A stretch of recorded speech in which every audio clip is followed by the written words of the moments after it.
whole family frantically tried to reach me. "You're overreacting. It's just a wedding," my mother said. I was not invited to my own sister's wedding. Instead, I scheduled a trip. Days later, my relatives blew up my phone. I sat there staring at my screen, reading the message for the 5th time. "Hey, just wanted to let you know the guest list is finalized and we had to make some tough cuts. Hope you understand. Love you." Tough cuts. Tough cuts. I wasn't some distant cousin. I wasn't an old family acquaintance whom they hadn't seen in years. I was her brother. And my sister, the same sister I had assisted through every crisis, heartbreak, and moment of self-doubt, had just cut me out as an afterthought. I glanced at the screen, a slow pang of unbelief spreading into my chest. I nearly laughed because this had to be a mistake. I took up the phone and called my mother. She responded on the second ring, her voice upbeat. "Hey sweetheart, what's up?" I didn't bother making small talk. "I just got a message from Emily. She says the guest list is finalized and I'm not on it." There was a pause just long enough to prove what I had previously suspected. "Oh honey," my mother sighed. She always used that voice to make me feel like I was being unreasonable. "It's just a wedding. Don't make a big deal out of this. Just a wedding." I felt a hot stinging coil in my stomach. "Are you serious?" I asked, my voice unusually calm. "Mom, I'm her brother. How am I not invited to my own sister's wedding?" She produced a tisk sound as if I were a toddler having a tantrum. "It's not personal. They had to keep the guest list small." "And Mom," I cut her off. "I just saw Emily's Instagram post. She invited 150 people." Silence, then a forced chuckle. "Well, you know how things are. Weddings are expensive. And maybe they assumed you wouldn't mind skipping this one." I felt like I had been hit in the stomach. "Wouldn't mind?" I asked. "Mom, I've been there for Emily through it all.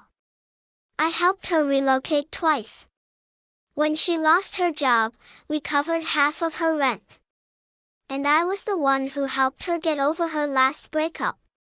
But now I'm not good enough to be there on her special day."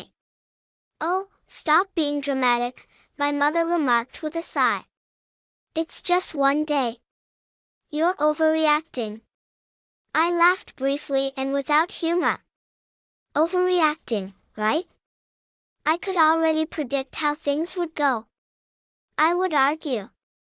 My mother would shrug me off. Emily would certainly provide a half-hearted apologies later. I'd be expected to forgive and forget because that is what I have always done. Not this time. Something within me cracked. If I wasn't worthy of inclusion, then fine, I would not be. I hung up without saying anything and began browsing through my phone. If I wasn't planning to attend Emily's wedding, then I was going to be somewhere much nicer. I was going on a vacation. The more I thought about it, the angrier I became. I wasn't the type of guy who got upset over trivial matters. I had previously let a lot slide.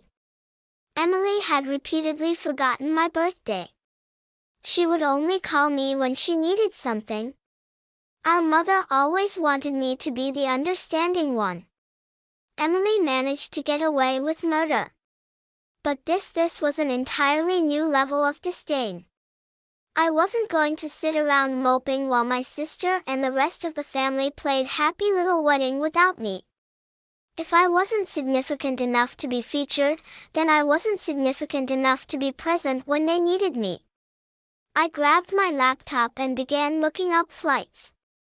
If Emily could have the happiest day of her life, then I planned to enjoy the best week of my life. It took less than an hour to plan. I reserved all-inclusive accommodations at a 5-star resort in the Caribbean suite with an ocean view, spa services, and access to a private beach. I had always convinced myself that such a trip would be too pricey. Not this time. I wasn't just traveling for a holiday. I was making a statement. When the wedding weekend came around, I was already on a plane enjoying champagne in first class. I made sure to upload a picture, legs extended out, drink in hand, with this caption. Guess I got cut from the guest list, but I think I'll survive. The reactions were nearly immediate. Some of my cousins sent laughing emojis.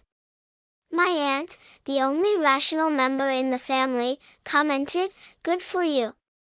Should have taken me with you." But what's the best reaction?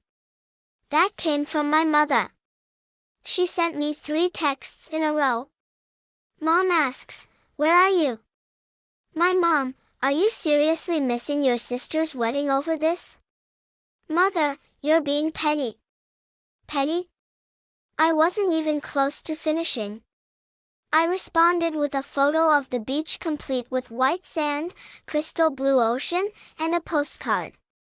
Perfect view. Then I shut off the phone. I wasn't about to let them guilt me. Not this time.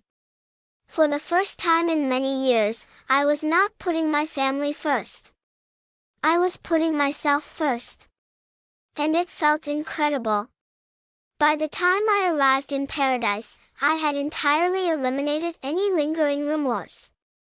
The moment I walked out of the airport, the warm ocean breeze touched me, bearing the aroma of salt and tropical flowers.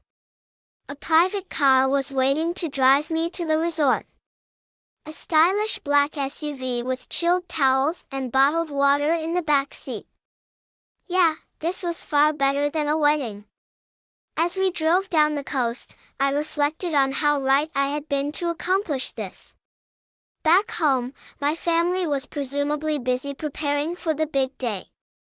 My mother was probably making excuses for why I wasn't present. My sister was laughing with her bridesmaids, not giving me a second thought, but I wasn't treated as an afterthought here. Here, I was the priority. My priority. The resort was something out of a fantasy. The lobby has enormous palm trees blooming within, a massive open-air architecture that allowed in the ocean wind, and the kind of service where you were greeted with a cocktail before you checked in. My room unreal. Floor-to-ceiling windows and a private balcony and the most gorgeous king-sized bed I'd ever seen. I threw down my things, strolled out onto the balcony, and simply took it all in. Then, just to make matters worse, I took a picture of the scenery and shared it with this caption. When one door closes, another one opens, preferably to a beachside suite with unlimited margaritas.